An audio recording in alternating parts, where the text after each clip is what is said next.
నమస్కారం, welcome to Andhraprabha. నేను లక్ష్మి. క్యాథన్ ఆరోగ్య కేంద్ర ఆయుర్వేద ఆక్యుపెంచర్ న్యాచురల్ సైన్స్ లో నిపుణులైనటువంటి డాక్టర్ దిలీప్ గారు మనతో ఉన్నారు. అయితే ఈ మధ్య కాలంలో చాలా మందికి కీళ్ళ నొప్పులు లేదంటే బాడీ పెయిన్స్, ఈ ఎముకల ద్వారా వచ్చే పెయిన్స్ కూడా ఎక్కువ అవుతూ ఉన్నాయి.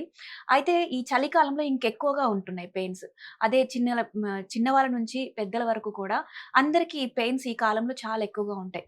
అసలు ఈ కీళ్ళ నొప్పులు, బాడీ పెయిన్స్ ఎందుకు వస్తూ ఉంటాయి, దానికి ఆయుర్వేదంలో ఎలాంటి ట్రీట్మెంట్ ఉందో డాక్టర్ గారిని అడిగి తెలుసుకుందాం.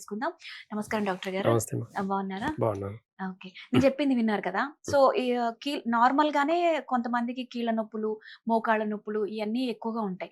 అదే చలికాలం వచ్చేసరికి ఇంకా ఎక్కువగా వాళ్ళు పెయిన్ ఫీల్ అవుతూ ఉంటారు. అట్లాగే చిన్నపిల్లలు కూడా ఈ మధ్య కాలంలో మోకాళ్ళ నొప్పులు అయ్యి వాళ్ళకు కూడా వస్తున్నాయి. అసలు ఈ మోకాళ్ళ నొప్పులకి అలాగే బాడీ పెయిన్స్ కి మొత్తంగా ఆయుర్వేదంలో ఎలాంటి ట్రీట్మెంట్ ఉందంటారు? అయితే రూట్ కాస్‌లో బాడీ పెయిన్స్‌కి, మోకాళ్ళ నొప్పులకు కొన్ని అంటే డిఫరెంట్ అన్నమాట ఇవన్నీ. అంటే ఇంటర్నల్‌గా కొన్ని ఆర్గాన్స్ వల్లనే బాడీ పెయిన్స్ రావడం జరుగుతుంది. బాడీలో ఏ పెయిన్ వచ్చినా అది డిసీజ్ కాదు.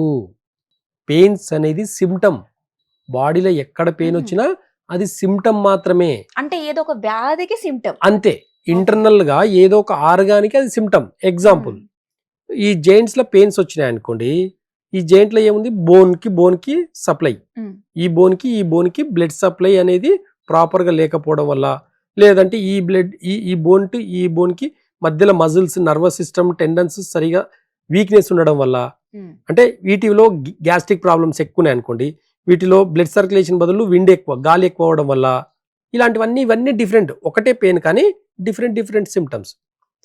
జాయింట్లో అంటే బోన్ వల్ల వచ్చేదేమో కిడ్నీ వల్ల వచ్చే ప్రాబ్లమ్స్, అదే మజిల్స్లో, టెండన్స్లో, నర్వస్ సిస్టంలో ప్రాబ్లమ్స్ వచ్చినాయంటే లివర్ వల్ల వచ్చిన బాడీ పెయిన్స్. అదే గ్యాస్ట్రిక్ ఎక్కువైపోయి జాయింట్లో అంటే మూమెంట్స్ కొంచెం మెడల్ ఇట్లా ఫ్రీగా ఉండవు, కొంతమందికి ఇలా పట్టేసుకున్నట్టు ఉంటుంది, అది గ్యాస్ట్రిక్ వల్ల వచ్చే ప్రాబ్లమ్స్, అంటే లంగ్స్ వల్ల వచ్చే ప్రాబ్లమ్స్ అవి. కాబట్టి ఎక్స్రే తీస్తే నార్మల్ ఉంటుంది, మెడ మాత్రం నొప్పి ఉంటుంది. ఇంకా ఏం టెస్టులు చేస్తే రూట్ కాజ్ దొరుకుతుంది?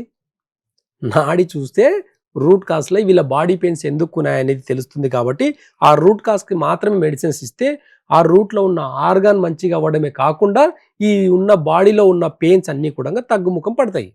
రూట్ కాజ్ తెలియకుండా మనం పెయిన్స్కి మాత్రమే, సిమ్టమ్స్కి మాత్రమే మెడిసిన్స్ ఇస్తే జీవితకాలం మెడిసిన్స్ వాడుతూ కిడ్నీ ప్రాబ్లమ్స్, అంటే పెయిన్ కిల్లర్స్ వాడడం వల్ల కిడ్నీలు పాడవుతాయి. స్టెరాయిడ్స్ ఇస్తారు కొంతమంది, అంటే పెయిన్ కిల్లర్స్కి తగ్గకపోతే కొంచెం ఒక స్టెరాయిడ్ యాడ్ చేస్తారు. ఆ స్టెరాయిడ్స్ వాడడం వల్ల లంగ్స్, లివర్ పాడవుతుంది, metabolism system, digestion system, nervous system ఇంకా వరస్ట్ సిచ్యువేషన్కి వెళ్ళిపోతుంది. ఒకవేళ ఇంకా తగ్గకపోలేదంటే యాంటీబయాటిక్స్ ఇస్తారు. ఈ యాంటీబయాటిక్స్ వల్ల లంగ్స్, లివర్, కిడ్నీస్ మీద ఇంకా ఎఫెక్ట్ పడి ఈ 3 ఆర్గన్స్ పాడవడం వల్ల ఆ పూటకు తగ్గిన పెయిన్స్ మళ్ళీ కరెక్ట్గా ఒక 1 వీక్ తర్వాత స్టార్ట్ అయింది అంటే ఆ యాంటీబయాటిక్స్ తగ్గవు, స్టెరాయిడ్స్ వేసుకుంటే తగ్గవు, పెయిన్ కిల్లర్స్ వేసుకుంటే తగ్గవు, దీనికి కరెక్ట్గా మళ్ళీ డబుల్ డోస్ ట్యాబ్లెట్స్ ఇస్తారు. ఇదే కదా జరుగుతుంది ఇప్పటి వరకు. మీకు ఎన్ని పెయిన్ కిల్లర్స్ వేసుకో, ఇంజెక్షన్స్ వేసుకో, ఏం చేసుకున్నా పెయిన్స్ మాత్రం పర్మనెంట్ సొల్యూషన్ రాలేదు. అయితే ఇక్కడ ఇంకోటి ఏంటంటే పెయిన్ కిల్లర్ అంటున్నారు కాబట్టి పెయిన్ కిల్లర్ తో చాలా సైడ్ ఎఫెక్ట్స్ ఉన్నాయి, దానివల్ల లివర్ డ్యామేజ్ అవుతుంది, ఇవన్నీ చాలా వింటున్నాం. అది ఎంతవరకు నిజం అంటారు? నేను చెప్పేది కూడా అదే. అంటే పెయిన్ కిల్లర్స్ ట్యాబ్లెట్స్ ఎక్కువ వాడడం వల్ల లివర్ దెబ్బతింటుంది, ప్లస్ కిడ్నీ దెబ్బతింటుంది. ఈ పెయిన్ కిల్లర్స్లో ఒక స్టెరాయిడ్ ఏమైనా కలిపారంటే దీనివల్ల కిడ్నీస్ ఇంకా డ్యామేజ్ అవుతాయి. అదే పెయిన్ కిల్లర్స్కి ఇంకా యాంటీబయాటిక్స్, ఇక్కడ యాంటీబయాటిక్స్, పెయిన్ కిల్లర్స్, స్టెరాయిడ్స్ ఈ 3 వాడతారు. కొంత ఆథరైటిస్కి చూడండి, ఈ 3 రెగ్యులర్గా వాడతారు. వీటిని కూడా ఒక డోస్లో ఇస్తారు. ఆ డోస్ వరకు ఒక 6 months వరకు ఇస్తారు. 6 monthsలో తగ్గకపోయేసరికి ఈ డోస్ని డబల్ చేస్తారు. చేయడం వల్ల ఉన్న డోస్కే తగ్గని డిసీజు డోస్ పెంచినంత మాత్రాన తగ్గుతుందన్న గ్యారంటీ వాళ్ళకు ఉండదు, మీకు ఉండదు. కాబట్టి సైడ్ ఎఫెక్ట్స్ వల్లనే ఇంకా ఎక్కువ ఇబ్బందులు పడుతుంటారు. సరే వాడినప్పుడు మాత్రమే బాగుంటాయి, ఒక్కరోజు వేసుకోకపోతే నడవలేరు, కాలు తీసి కాలు పెట్టలేరు, మెడలు తిరగవు. అంత ప్రాబ్లమ్స్ ఎందుకు ఫేస్ చేస్తున్నారు? ఆయుర్వేదలో పెయిన్స్కి మెడిసిన్స్ లేవు, ఎలాంటి బాడీ పెయిన్స్కి మెడిసిన్స్ లేవు. రూట్ కాజ్కి మెడిసిన్స్ ఉంటాయి ఆయుర్వేదలో. ఎప్పుడైనా సరే ఏ డిసీజ్కి అయినా సరే ఆయుర్వేదలో రూట్కి మాత్రమే మెడిసిన్స్ ఉన్నాయి కాబట్టి పర్మనెంట్గా తగ్గించుకోవచ్చు. కాకపోతే ఇప్పుడున్న మోడర్న్ సిస్టమ్కి ఇప్పుడున్న ఆయుర్వేదిక్ తేడా చెప్పనా, ఇలా ట్యాబ్లెట్ వేసుకుంటే ఎంబడి తగ్గిపోతుంది కాబట్టి అబ్బా నేను బయట పని చేసుకోగలుగుతున్నా, ట్యాబ్లెట్ లేకపోతే నాకు పని చేసుకోవడం చేత కాదు. కానీ ఆయుర్వేద అలా పనిచేయదు. స్లో డోస్గా పనిచేస్తుంది, స్లో పాయిజన్ లాగా, అంటే స్లోగా పనిచేస్తుంటుంది. కాబట్టి దీర్ఘకాలిక రోగాలని తగ్గిస్తుంది. ఇప్పుడు హెడేక్ తగ్గాలంటే అక్యుప్రెషర్ చేసుకొని సరిపోతుంది, ఇలా అనుకుంటే హెడేక్ తగ్గిపోతుంది. కానీ అంతే తప్ప హెడేక్ ఎందుకు వచ్చింది అని చెప్పేసి మీరు ఒక క్వశ్చన్ వేసుకుంటే ఇండైజెషన్ వల్ల వచ్చి ఉంటుంది.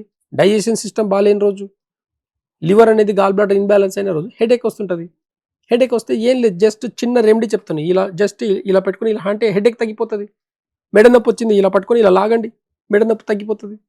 చాలామంది వీడియోస్లో చూశారు, నా వీడియోస్లో చిన్న చిన్న రెమెడీస్ తోటి తగ్గించుకున్నారు. సిమ్టమ్ని తగ్గించుకోవడం చాలా నిమిషాల పని అండి. రూట్ కాస్ నుంచి ఒకవేళ డిసీజ్ని తగ్గించుకోవాలంటే టైం పడుతుంది. ఆయుర్వేదంలో పథ్యం చేయాలి.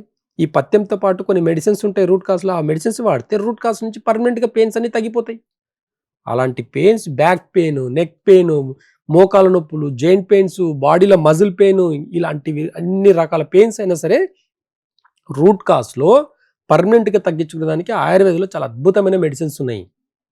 అలాంటి మెడిసిన్స్ పథ్యం చేసుకుంటూ వాడితే సర్వ రోగాలు తగ్గుతాయండి. ఆయుర్వేదంలో గుర్తుపెట్టుకోండి. ఆయుర్వేదంలో కొత్త కొత్త ఫార్ములాస్ ఏమీ లేవండి, గుర్తుపెట్టుకోండి. ఎప్పుడో రాసిన గ్రంథాల్లో ముందొచ్చే తరాల వాళ్ళ కొత్త కొత్త రోగాలకు కూడా మెడిసిన్స్ ఆల్రెడీ ఉన్నాయి. ముందొచ్చే రోగాలకు అంటే కొత్తగా వచ్చే రోగాలకు ఇప్పుడున్న సైన్స్ కొత్త కొత్తగా మెడిసిన్స్ కనుక్కుంటూనే ఉండాలి. ఆ మెడిసిన్స్ వస్తూనే ఉంటాయి మార్కెట్లో, అవన్నీ ఫెయిల్ అవుతూనే ఉంటాయి. ఏ డిసీజ్కి ఏది కూడా సంబంధం లేకుండా వాడుతూనే ఉంటారు. సిమ్టమ్స్ బేస్ చేసుకొని మాత్రమే మెడిసిన్స్ ఉంటాయి. కాబట్టి రూట్ నుంచి మెడిసిన్స్ ఎప్పటికీ తగ్గవు డిసీజెస్. కాబట్టి ఇప్పటి వరకు షుగర్కు, బీపీకి, థైరాయిడ్స్కి, మోకాల నొప్పులకు, బ్యాక్ పెయిన్లకు టెంపరీ తప్ప పర్మనెంట్ సొల్యూషన్ లేదు. మోకాళ్ళకు ఆపరేషన్లు చేస్తున్నారు, ఏం అవసరం అండి అసలు? మేకపాల్లో ఒక మెడిసిన్ వేసుకొని తింటే 10 రోజులు బోన్ మ్యారో పెరుగుతుంది. ఈ బోన్ మ్యారో పెరుగుతూ కూడా అరిగిపోయిన గుజ్జు కూడా, అరిగిపోయిన బోన్ కూడా, ఎలా అయితే ఇరిగిపోయిన బోన్ ఎలా అత్తుకుంటుందో న్యాచురల్గా, అలాగే అరిగిపోయిన బోన్ కూడా స్లోగా మళ్ళీ బోన్ అనేది డెన్సిటీ అనేది పెరుగుతుంది. మేకపాలు వేడి చేస్తుంది, బాగా గుర్తుపెట్టుకోండి. బాగా వేడి దాంట్లో ఆ పాలలో వేడి గుణం ఉంటుంది. నార్మల్గా మేకపాలు తాగితేనే వేడి అవుతుంది.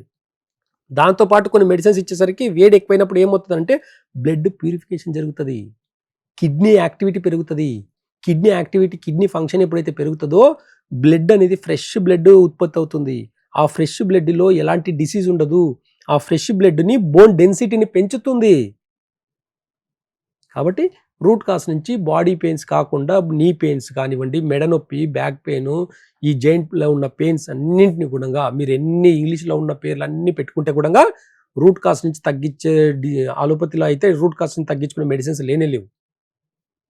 ఆయుర్వేదంలో మాత్రం రూట్ కాస్ నుంచి తగ్గించుకునే మెడిసిన్స్ చాలా ఉన్నాయి. ఒక 2-3 months పథ్యం చేసుకుంటూ వాడితే మాత్రమే తగ్గుతుంది. పథ్యం చేసేలాగైతేనే ఆయుర్వేద డాక్టర్ని సంప్రదించండి. ఏ ఆయుర్వేద డాక్టర్ కూడా పథ్యం లేకుండా వైద్యం చెయ్యరు. అలోపతిలో అన్నీ తినుకుంటూ ట్యాబ్లెట్లు వేసుకోవాలి. అలాంటి వాళ్ళు మా దగ్గరికి రావద్దు కూడా. మాకు అలాంటి పేషెంట్స్ కూడా వద్దు. పథ్యం అంటే ఏంటి? సిన్సియారిటీ. మీ లైఫ్ స్టైల్ మీద మీకున్న ఒక సిన్సియారిటీ డెవలప్మెంట్ అవ్వాలి. దానికోసం పథ్యం పెడతాం. పథ్యంలో ఖచ్చితంగా కొన్ని పులుపులు అనేది తినకూడదు. చాలామంది ఇప్పుడున్న డాక్టర్లు చింతపండు తింటే మోకాళ్ళ నొప్పులు తగ్గుతాయండి. ఒక కార్పొరేట్ హాస్పిటల్ డాక్టర్ల నా వీడియోని చూసి చింతపండు వీడియో చూసేసి కామెంట్ చేశాడు. ఏమని? ఈయనకి ఏం నాలెడ్జ్ ఉందో తెలియదు కానీ చింతపండు తింటే మోకాళ్ళ నొప్పులు పెరుగుతాయని చెప్పేసి అంటున్నారు. ఈయనకు అసలు నాలెడ్జ్ లేదు, చింతపండు తింటే మోకాళ్ళ నొప్పులు తగ్గుతాయని చెప్పేసి అన్నాడు. తగ్గించు మరి, ఎందుకు ఆపరేషన్లు చేస్తావు? కామెడీ చేస్తారు డాక్టర్లు కూడా కొంతమంది, తెలుసా? చింతపండు పెట్టు, ఒకసారి చింతపండు మసాలా పెట్టి మోకాళ్ళ నొప్పులు తగ్గించు చూద్దాం, నేను చూస్తా. నువ్వు చదువుకున్నది ఎంత చదువుకున్నావు? ఆపరేషన్ లేకుండా చెయ్యి. నీ చదువంతా ఆపరేషన్ లేకుండా చేసేదాన్ని చూపి, ఆపరేషన్ చేసేదల్లా కాదు. ఇవంతా అవేర్నెస్ జనాలకు కావాలి. డాక్టర్లు చాలా క్లియర్గా ఉన్నారు, వాళ్ళు గుర్తుపెట్టుకోండి. డాక్టర్లు చాలా క్లియర్ కట్గా రెడీగా ఉంటారు ఆపరేషన్లు చేసేదానికి. తప్పించుకో ప్రయత్నం పేషెంట్ చేయాలి. చనిపోరు, మోకాళ్ళ నొప్పులు వచ్చినంత మాత్రాన చనిపోరు. 10 ఏళ్ళ నుంచి అనుభవించిన మోకాళ్ళు 3 నెలలు మందులు వాడితే తగ్గిపోతుంది. ఆయుర్వేదంలో బోన్ డెన్సిటీ పెంచుకుంటే సరిపోతుంది. రక్త ప్రసరణని పెంచుకుంటే సరిపోతుంది. హిమోగ్లోబిన్ పెంచుకుంటే కూడా మోకాళ్ళ నొప్పులు తగ్గుతాయి. చాలామందికి అవేర్నెస్ లేదు, అంతే. ఇక్కడ ఇరిగిన బోను అరిగిన బోన్ తగ్గదా? ఇరిగిన బోనే అతుక్కుంటుంది న్యాచురల్గా. మనమంటే ఆపరేషన్లు చేయించుకుంటున్నాం. జంతువులన్నీ కూడా ఇక్కడ చెట్ల మీద దాంట్లో కింద పడే యాక్సిడెంట్లు జంతువులకు బోన్లు ఇరుగుతాయి. ఎవరైనా ఆపరేషన్లు చేస్తారో అవి ఎత్తుకుంటున్నాయి. స్ట్రేట్గా పెడితే స్ట్రేట్గా అతుక్కుంటుంది, కొంచెం వంకర టింకర్ పెట్టుకుంటే వంకర టింకర్గా ఉంటుంది. స్ట్రేట్గా ఆపరేషన్ చేసినప్పుడు స్ట్రేట్గా పెట్టి ఒక ప్లేట్ వేసి స్క్రూలు ఫిట్ చేస్తారు కాబట్టి స్ట్రేట్గా ఉంది. ఆపరేషన్ అనేది చేసినప్పుడు చాలా స్ట్రేట్గా ఉంది, అసలు చేయి ఇరిగినట్టు కూడా కనిపించలేదు, కాలు ఇరిగినట్టు కూడా కనిపించలేదు. ఒక స్మార్ట్నెస్ కోసం ఆపరేషన్ చేయించుకుంటున్నారు. నేచర్ చాలా గొప్పదండి. స్ట్రేట్గా పెట్టేసి మంచి దెబ్బలు పెట్టి కట్టేస్తే అతుక్కుంటుంది, ఎందుకు అతుక్కుంటుంది? అవేర్నెస్ కావాలి జనాలకు. అవేర్నెస్ లోపం వల్ల హాస్పిటల్లకు పరిగెడుతున్నారు. ఒక్క ఎంఆర్ఐ తీస్తారు మోకాలు నొప్పులకు. మా దాంట్లో ఎంఆర్ఐ తీసే కాస్ట్లో మా దగ్గర ట్రీట్మెంట్ అయిపోతుంది. 1 మంత్ మెడిసిన్సే వస్తాయి ఒక్క ఎంఆర్ఐ కాస్ట్లో. ఎంఆర్ఐ తీసి కూడా ఇలా ఇలా చూసేసి నీకు బోన్ అరిగింది, అది అరిగింది. నడుచుకుంటా వచ్చినప్పుడు తెలియదా మనకు? ఎలా నడుస్తున్నాడు ఏం లేదనేది తెలియదా? అప్పుడు అరిగిందని తెలియదా? తీస్తేనే టెస్ట్ 10,000 పెట్టి టెస్ట్ చేసి చూస్తేనే అరిగిందని తెలుస్తుందా? లేకపోతే తెలియదా మనకు?